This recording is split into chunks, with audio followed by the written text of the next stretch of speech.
Kamusta ka THQ? Alam mo ba na hindi lang cellphone na kailangan may charge, kailangan rin ang ating katawan para may sapat tayong energy para sa mga school activities, sa gala, at sa mga goals natin sa buhay.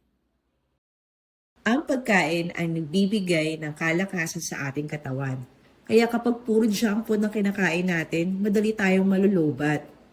Kaya kailangan natin ng pagkain na nagbibigay ng energy, focus, at good vibes.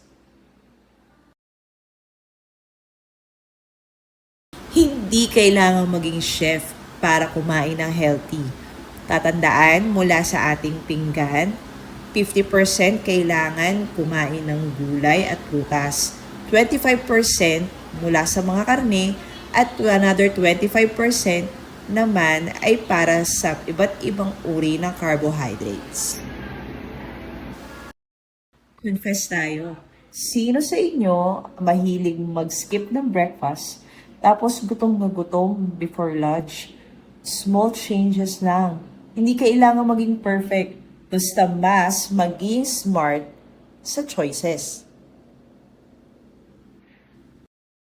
Pag snack time, hindi kinakailangan junk foods at mga sweets ang kakainin natin. Try natin kainin ng mga nuts, fruits, yogurt. Healthy snacks to.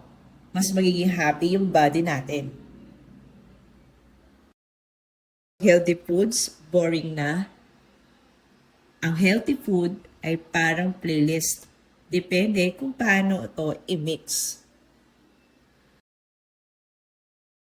Meron akong challenge para sa inyo. Sa 7 days, maaari nyo bang gawin ang mga sumusunod? Dagdagan ng pag-inom ng tubig, dagdagan ng pagkain ng healthy food, bawasan ang mga sugary drinks. Kaya mo yan. Small steps, big changes. Kaya remember ka THQ na ang iyong katawan ay hindi trash bin. Kaya alagaan mo siya ngayon para strong ka tomorrow. Maraming salamat sa inyong pakikinig. Bye-bye!